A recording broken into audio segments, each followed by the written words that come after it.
Welcome to Healed, Whole, Called, a podcast centered on the healing power of Jesus and what it means to walk in wholeness and calling in real life. This is a space for honest conversations about faith, healing, and restoration, spiritually, emotionally, and mentally, and how those truths meet us in everyday life.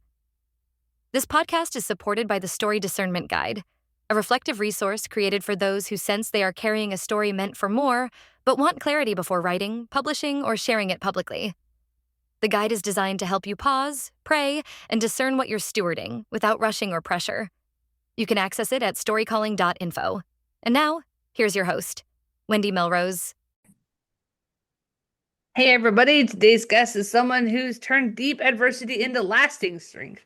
Jason Ward is a Harvard certified resiliency expert, licensed NLP practitioner, and certified Dr. Rewire facilitator, an inspirational speaker who helps people break through internal barriers and rebuild their lives from the inside out. After overcoming childhood abandonment and the collapse of his own marriage, Jason did a deep work of healing and transformation and now uses both lived experience and advanced behavior training to help others do the same. His mission is simple and powerful: to empower people to rise above their past and step into the life they're capable of achieving. So, hello, Jason. Who doesn't want to start that in 2026? What? Hello, Wendy. How are you? Thank you Uh, so much for having me here.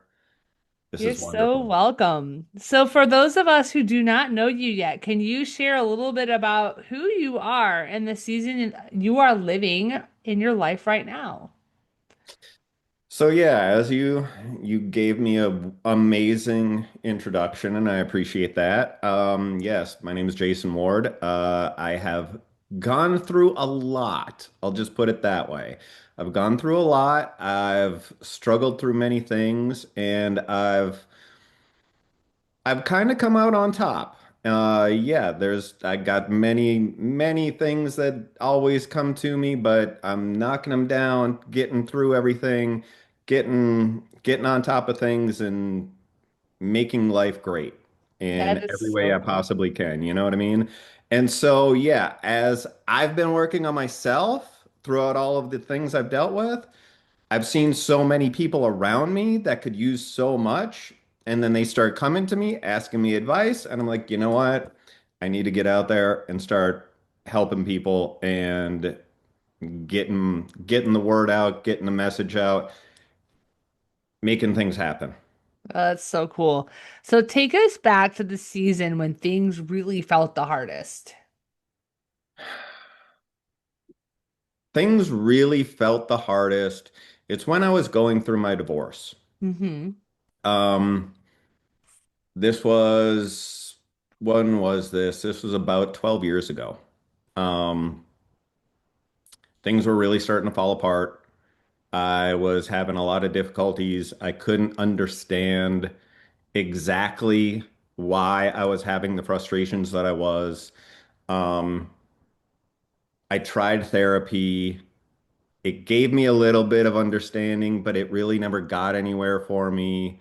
I was reading books. I was, doing a lot of different things, but it's when I went and looked into hypnotherapy Mm-hmm. and I allowed someone to help me to put me into a trance so I could dig up all those deep root causes of whatever issues I may be feeling at those times, you know? Mm-hmm. When I started to understand what happened and why and how things were affecting me, Mm-hmm. and that way I could see and manipulate, change, refocus, reframe. I mean, so many different terms out there, but no matter what, I had to look at what happened to me in the past and not look at it as a trauma.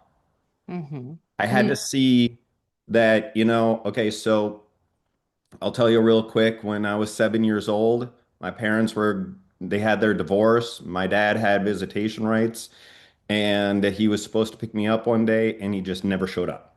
mm, And I didn't hear from him again until I was 19. wow. Just straight up abandoned me. Never heard from him, didn't see him, nothing. And we're talking, this is a small town. So, yeah. Anyway, as I'm growing up, I never had that feeling of like, oh, my dad, oh, my dad, oh, my dad, right? And I never put Right. any of that like, oh, if my dad was here or whatever. At first, I had this thing where I thought, you know what? If that's how he was going to be, fine. I'm fine with it. But I never actually dealt with those root issues. I just, Hmm. I'll be fine with it. I'll be fine with it. And I thought I was good. I really, truly thought I was good. When I started going to do the hypnotherapy and I saw just how deep all of that abandonment was and how that affected me through every single little relationship I ever had throughout my life, a lot of things became clear to me. Hmm. You know, I was always that kid, that quote unquote thirsty kid, that wanted to be everybody's friend, that wanted to have the attention, that wanted whatever, but didn't really truly fit in. So I didn't really truly have, a lot of friends. I wanted to be friends, but I didn't have a lot of friends and I didn't really understand. So knowing that and Hmm. looking back at that, kind of disassociating myself from it, it made things really clear. Hmm. And so once I looked at what took place, what I saw happened, and yes, when something bad happens, when you have an abandonment from a parent, yes, it's a trauma and it's a horrible thing and it's not a great thing and all that stuff. Um, but once I started to look at what are the benefits of that, Hmm. and if he stayed around, what would be the drawbacks of that? Hmm. And this is just the basics, a lot deeper stuff that I ended up doing. But once I started figuring out all these things got so clear, got so much understanding, and I came to peace, true peace with all these different things that happened. So as a teenager, I had anger issues, I had jealousy issues. Hmm. If I had a girlfriend, I would be all weird about it if she's hanging out with her friends and that it wasn't good. Right. And I didn't know why. Hmm. I was just young and dumb, right? So like let's go back, and I love how you said you like skimmed over it real quick about not just labeling it trauma. Right, Unless I heard you wrong. But so often we want to label everything and put them into trauma categories. right. But like you had said, like once we start naming the benefits of everything that has happened, it no longer becomes a trauma word. Correct. So, can you explain that to people a little bit more? Because I think so often we live in a world that now accepts trauma as a thing for everything, and they like the labels and it serves them well, but there's not any healing with it. It's a label. Absolutely. You're right. In fact, some people like to hold on to this title Mm-hmm. for the sympathy or for, whatever that they're getting out of it. Right. But yes, what I've learned to do with this is to look at this as a root experience. Mm. Okay. This could be a good thing, it could be a bad thing, it could be whatever. But no matter what, it's considered a root experience. Mm-hmm. And what ends up happening is an event takes place. We, as the people involved in that event, put an emotion to it. Mm-hmm. And we now label that emotion. And we now label that event. Mm-hmm. Um, so that trauma, like literally, my dad didn't show up. It was just something that just happened, Mm-hmm. right? To an outside person, it doesn't affect them whatsoever, right? In all honesty, it just means that, yep, we're not going here. I'm gonna do something else. Look, it affected me emotionally. Once I put emotion to it, Mm-hmm. that created a root, that created a trauma that created a whole thing that was now going to become an experience that I am going to relate this to so many other events that are going to take place throughout my life. Mm-hmm. As soon as somebody says that they're going to do something and now they don't call me, they don't show up, they don't come to their appointment, they don't. Now I'm bringing it right back to when I was 7 years old and my dad didn't pick me up and so on and so on. You know? So that makes sense why, that started to manifest more when you were a teenager, when your girlfriend would go to here or she wouldn't show up or whatever it was, Exactly. and your body, your subconscious is the one that reacted. That is exactly it. That It's is exactly interesting. it. So then, how did God really like meet you in this space? Because now you're married, you're in the middle of this divorce, you're in the chaotic cycle again. So obvious, you go through hypnotherapy, but you're a licensed NLP practitioner, which is different. Yes, it is a So bit different. did, Yeah. did one lead you to the other and you felt more of a complete healing? Like share how that happened. Well, when I went through hypnotherapy, and that really helped me to change a lot in my life. So Mm-hmm.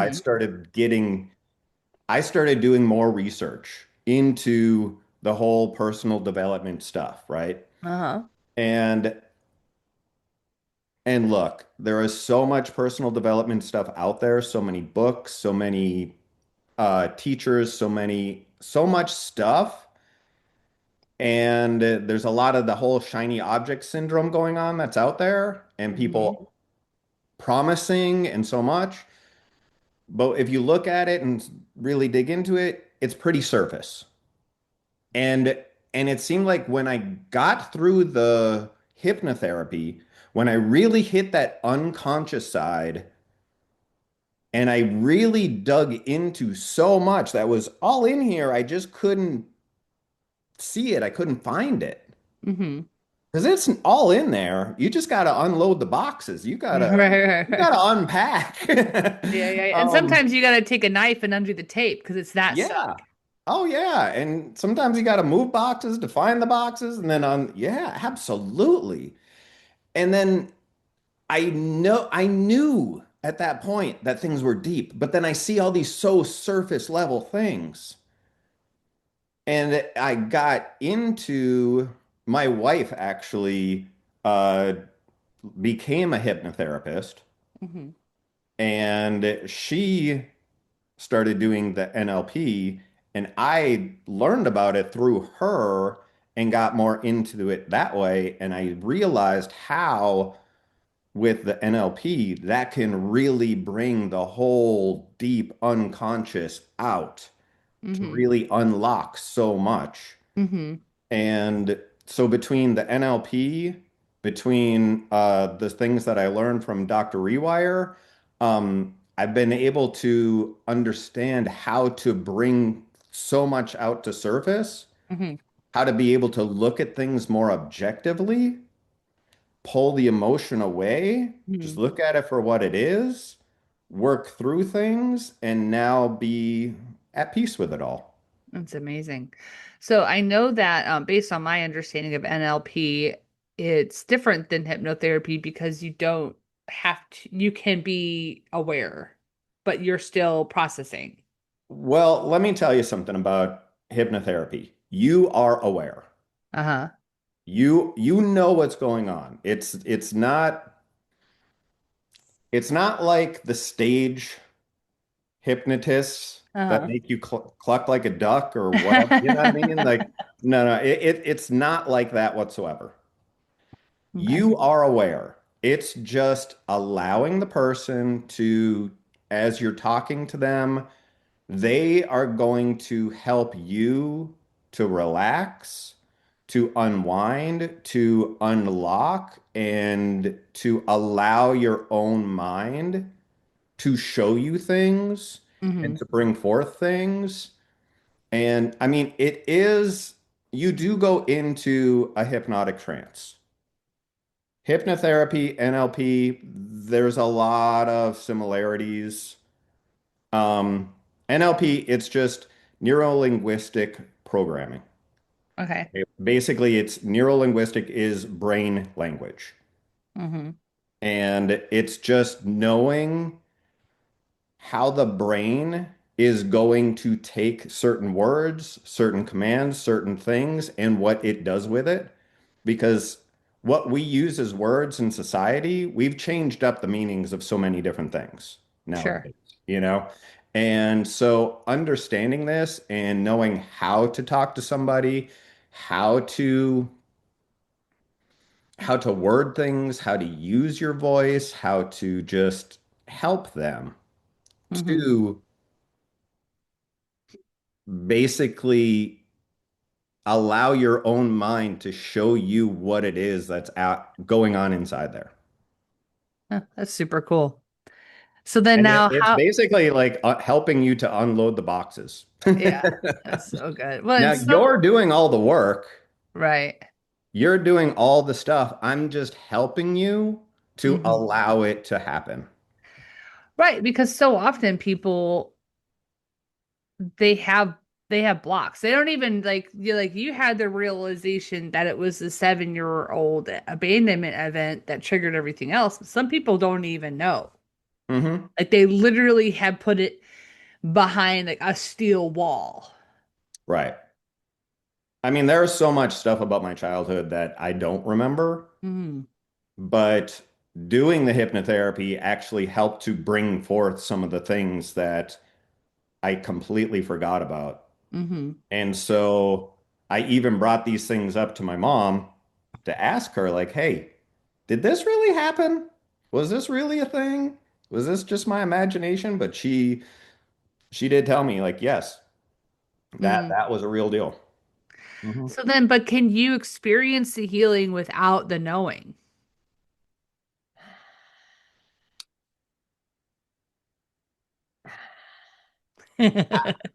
I can't say for sure that yes, you can Uh-huh. or no, you can't. But Mm-hmm. what I do know for sure is if there's something that's there, you kind of need to get through that. Mm-hmm. I mean, no matter what. I mean, you may be able to make things better. And because I know that you can at least get to, okay, maybe I can get like halfway there and things are better, but it's not all the way. But Mm-hmm. I mean, no matter what, you may not be able to remember it right now, whatever trauma it might be. But when when you really allow your brain to relax and to show you things and to come through, they're there. Mm. It is there. And it does take some work. It might take a little bit, but it's there. So then with all of the healing that you've experienced, like share with us how this has changed how you live now in your new marriage and all of that.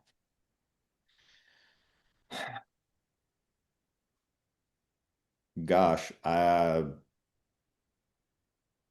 way that I treat my wife, the way that I have expectations. Now, I'm not going to say that I treated anybody badly, Mm-hmm. but like I don't have the same types of expectations that I used to. Mm-hmm. Um, I, in fact, one of the things I learned was that I can't expect anything from somebody else because I can't control what someone else does, thinks, says, whatever, right? Mm-hmm. I can only control me.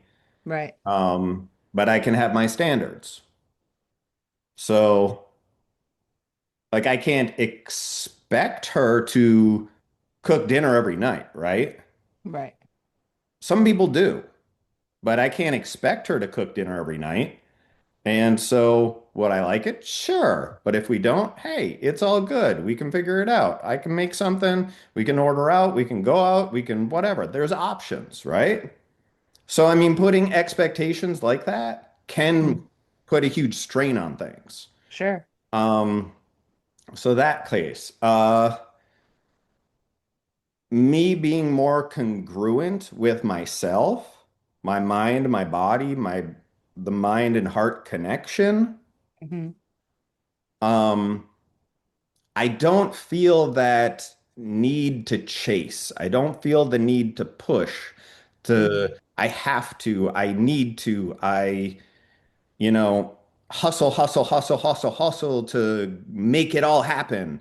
It's like, no, no, no, no. I need to just be much more at peace with me, Hmm. more understanding with me as a human being, as an individual, as my own personal identity, go with what it is that I truly, my values truly are.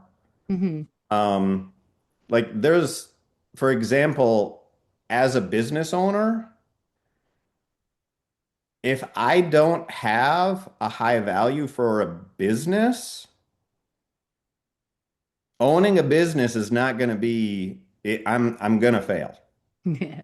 You know, you can say, "Oh, I want that. I want to be an entrepreneur. I want to own my own business because I see these people and they're living a great life and I want that. So I'm going to do that." But you need to really value the whole business thing. If you Hmm. don't value the whole business thing, then you won't be that. You won't do Right, that. right, So, understanding what it is as an individual, what God placed in me, you know, and it being congruent with everything that God has planned for me. right. Hmm. And that gives me so much more, I guess, freedom, Hmm. a lot less stress, things happen, things come. Yeah. That's Um, super awesome. So then how do you feel this story could help? Like who do you feel this story could help the most? mm. So I would have to say, I know that there's a lot of men out there that struggle with what they feel they have to do, whether it's been instilled in them that, say, for example, you need to man up, no emotions, just do it, stop crying, we all hurt, and it's understanding how to deal with those emotions and those pains and everything like that. Hmm. One of the things that I'm in the process of working on is speaking at schools and helping children, helping, teenagers, like in the high schools where they're becoming adults, they're starting to deal with some of these emotions that they never really could they don't really get it. They don't, there's a lot of people who it's easier it's easier to be angry than it is to be scared. Hmm. This is a saying that I found. And ever since I heard this, I've noticed this with people. They're actually afraid. They're actually freaked out. They're actually scared. They're panicked, but their way of showing it is through anger. They're taking it out on someone else. They're taking it out on themselves. They're taking it Yeah. out on something else. Hmm. Oh my gosh, that makes so much sense. The reason why I'm pausing here is I literally had this experience on um Christmas. Mm, Um my son had an experience with some friends and he got a text message. We were about to play a game and I was waiting for some food to cook. And then once I got it to a stop where it could like simmer, then we would play this game. And I finally got ready where I could play the game and he just goes off on me. I don't know, I'm like, where's this coming from? I mean, he just literally couldn't control his anger. mm. But then once I figured out, because as a mom, I have access to his phone. He don't, what he gets. So I had kept hearing his phone go off, so I picked it up and I saw some messages and I'm like, oh. So what had happened is he was hurt Mm-hmm. and scared that he was losing his friends Mm-hmm. and he was taking it out on me. I wasn't. I'm not. I'm secure enough in myself as a mom and as a human that I wasn't taking it personally. But I knew something was wrong and I couldn't figure out how to handle it. I couldn't figure out how to get him to talk to me. Luckily enough, his dad had come over for Christmas lunch. We ate, and then he went and talked to him, and dad to son connection worked just fine, and it was fine. But I Yeah. love that you brought that up because it's a good thing for all of us to remember if someone is, it doesn't mean that we respond. We just need to filter it through the ability to have compassion in a separate way than just being, okay, the person's just a hothead or whatever. They don't know how to manage their emotions. They're just angry. Instead, really stepping back and be like, not that you could really, even in that moment, go, hey, Jason, are you scared? 'Cause, like, they're gonna freaking tell you because they're not. Because they're Right. mad. They're mad because they don't know how to handle the feeling of scared. Exactly. That's so good. And and especially for kids, depending on the age and the everything, it it's so easy for them to just get confused about what it is that they're feeling Mm-hmm. because they may not even know, Mm-hmm. you know? And I mean, heck, as a 51-year-old guy, and I've dealt with so much, there's many times when I'm like, wait, what am I feeling right now? I'm not even quite sure. Let me think here. Let me oh, yeah, okay. So, so for a kid who's never dealt with it and and it's all new to them and Mm-hmm. they're dealing with relationships that they've never had before that, whether it's having a boyfriend, a girlfriend, whatever, and different pressures. Mm-hmm. Especially in high school. Now they're like looking at, oh my gosh, in a couple of years I'm going to college and I'm learning to get my license now and I'm gonna have a car and I gotta get a job and I'm gonna, move out and this. Like there's a lot of pressure going on in high school. And then if they're Yeah. in sports, if they're gonna go into the college playing the sports and Mm-hmm. still keeping up their grades and still there's a lot of pressure that can be put on a kid. Yeah. And Right. it's not like the parents trying to, but it just happens. Well, but are the parents really trying them not to? Because here's the thing. The parents can control how much extra pressure they add on. Yeah. Because like I Yeah. tell my kids, as long as you're doing as good or better, if I see a dip in something, I'm going to say, hey, what's going on? What's causing the dip? You're setting the baseline. I'm not asking you for straight A's. Right. Even though they're getting them, that's not my expectation. My expectation is to do your best. Hmm. And then when it comes to sports, it's do your best. It's not, hey, we got to be the all-star. Yeah, I mean, there are parents out there who literally want their kids to be the all-star of everything. And you Yeah. talk about a ton of pressure. We can be And definitely the culprits of adding the extra pressure if and we're I'm if going to we're tell gonna you be complete something. jerks of parents. I'll tell you something here in Texas. Oh, I Oh bet. my gosh, it can be bad. I mean, when I moved out here almost 10 years ago, okay, so the high school football stadiums Hmm. look like something you would see in your average university. Wow. Like that's just seeing that alone, I was like, oh my gosh, dang, they really take this seriously. And it is. Wow. It is a thing. And so whether it's baseball or basketball or football, I mean, you name it, there's parents that I mean, I'm not going to speak for everyone. I'm just generalizing here, but there Yeah, are parents that are putting pressure on.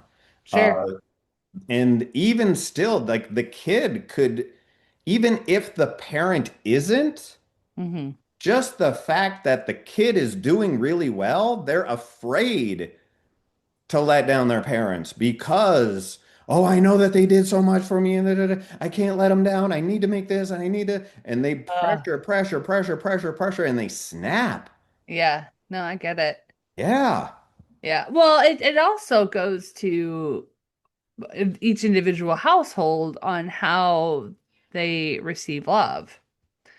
Because so often there are parents who only express love based upon performance, which is why we can mix up how our Heavenly Father loves us, because we think it's all based upon performance or actions or checklists or whatever. And He loves us because He created us and He loves us and we are in His image.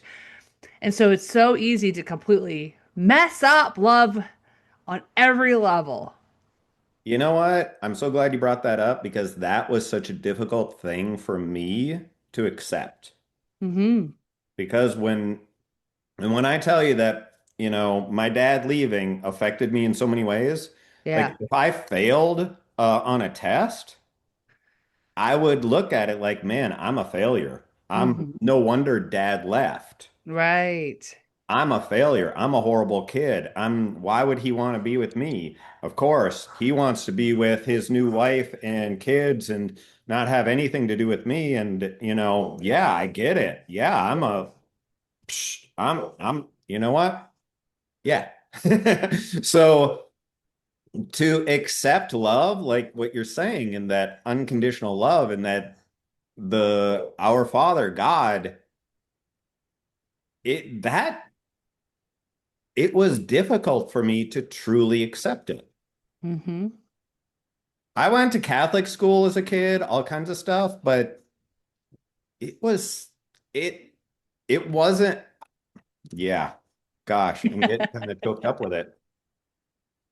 It wasn't truly until I started to heal myself when I could really fully accept and be and become saved. Right. Yeah.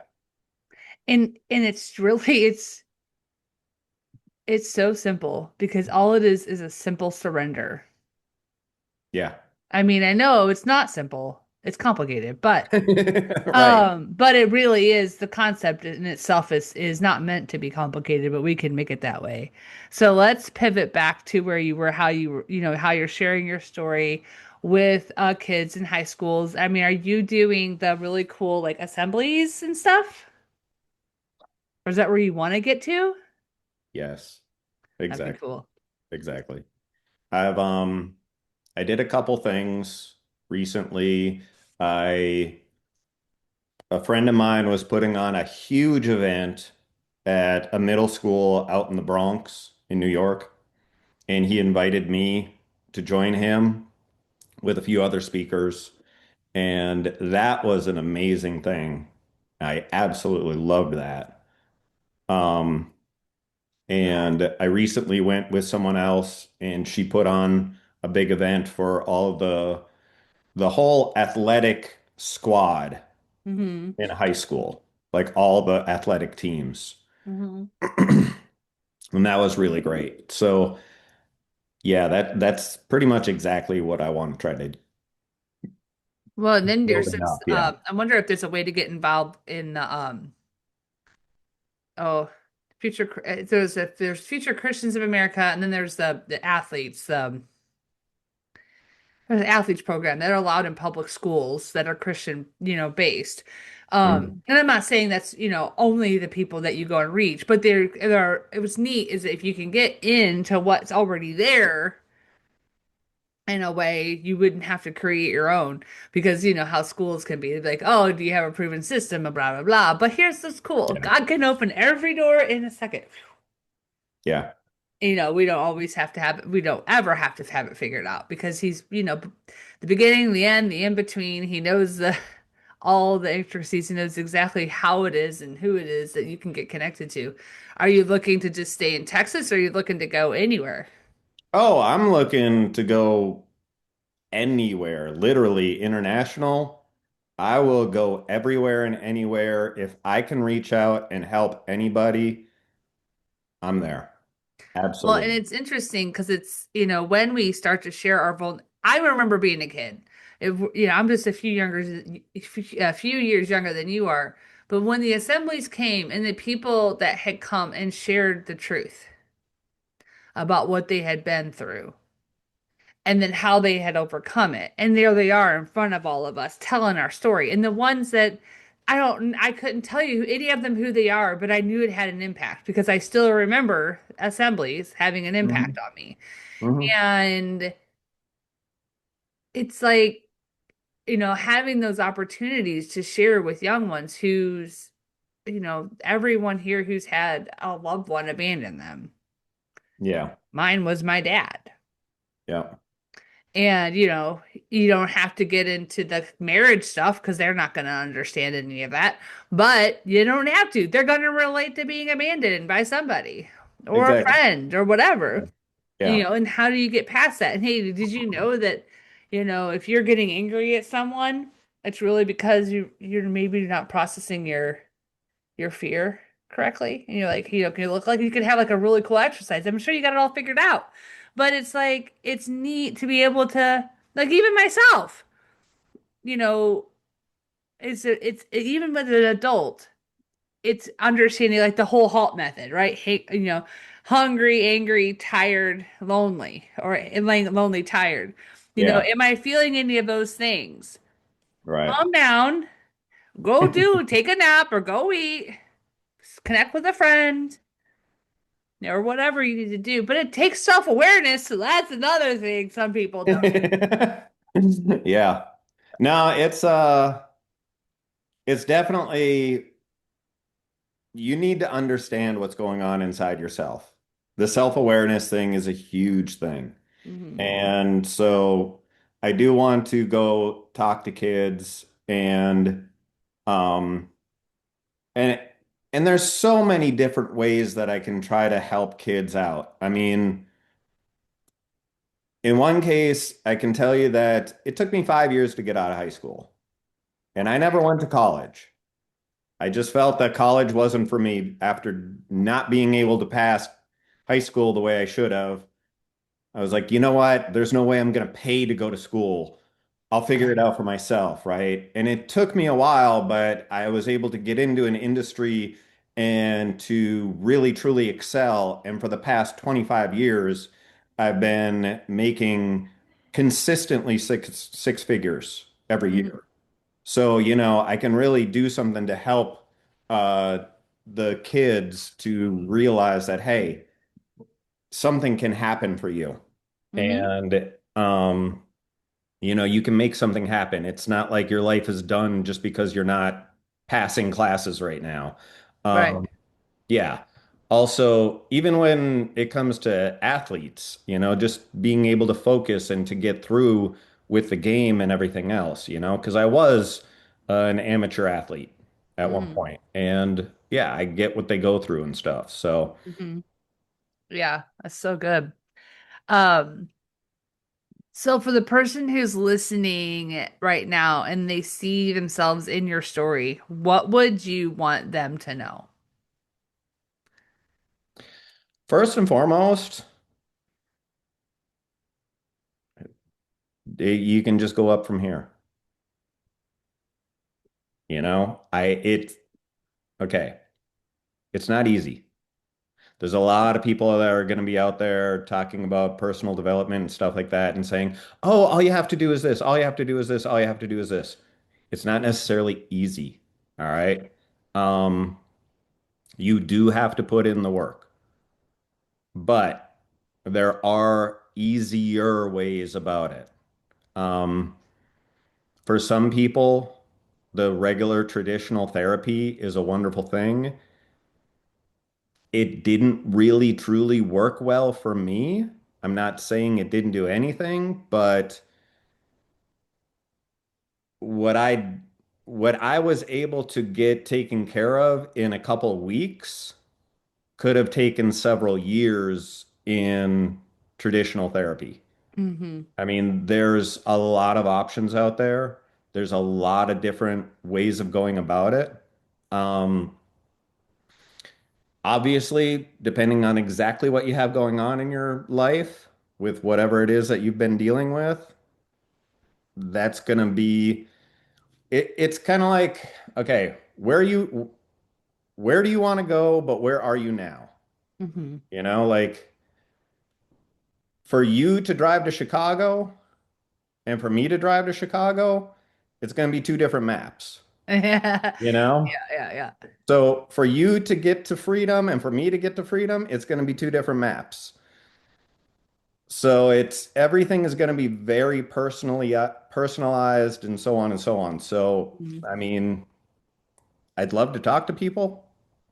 If anybody has questions, if anybody has comments, um, you can find me on Instagram, uh, JDub Inspires, JDUB Inspires.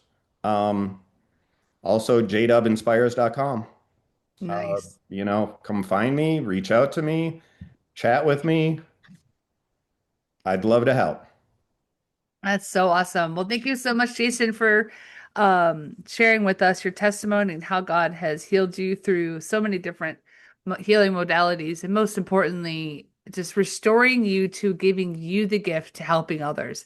And remember, those of you who are listening, uh, you are not defined by what you're going through or what you have been through. And remember, you are always healed with Jesus Christ because you are healed, whole, and called. Thanks again. If today's conversation stirred something in you, a memory, a question, or a quiet sense of calling, I invite you to honor that. You can follow Healed, Whole, Called on the platform you're listening on. And if this episode resonated, leaving a review helps these conversations reach others who may need them. If you know someone walking a similar path, consider sharing this episode with them. And if you're carrying a story or testimony and feel a nudge to do something more with it, the Story Discernment Guide was created for you. It's a reflective resource designed to help you pause, pray, and gain clarity before taking any next step. You can access it at storycalling.info. Thank you for being here and for stewarding what you've been given.